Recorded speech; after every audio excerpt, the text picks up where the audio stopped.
জাতি বড় বিপদগামী অবস্থায়। আল্লাহ তুমি ওনাকে মুক্ত করে দাও। আজকে যদি রাষ্ট্রীয় ক্ষমতা সে থাকতো, আজকে আমাদের সমাজে লাঞ্ছিত হইতো না। আজকে আমরা আম জনতা অবহেলিত হইতাম না। আজকে আমাদের কোনো মূল্য নাই, কোথায় কোনো মূল্য নাই।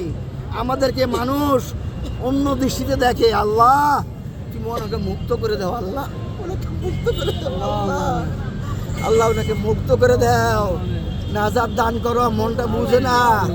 আল্লাহ তুমি ওনাকে মুক্তি দান করে দাও। আল্লাহ বিরহমাতিকা ইয়া আরহামার রাহিমিন। এক একজনের মুখে এক এক কথা শুনি, কিন্তু মনটা বুঝ পায় না। আমি ক্লিয়ার হতে পারতেছি না ওনার কি এখন অবস্থা কি উন্নতির দিকে না অবনতির দিকে। শুধু আমি এতটুকু শুনেছিলাম যে ওনার যদি অবস্থা একটু উন্নতির দিকে হয়, ওনাকে লন্ডন নিয়ে যাওয়া হবে। মনটা আমার বুঝ পাইতেছে না, এখনো শির হইতে পারতেছি না। ওনাকে তো লন্ডন আমি শুকর আদায় করি আল্লাহ তাআলার কাছে, ওনাকে নিয়ে যাওয়া হোক।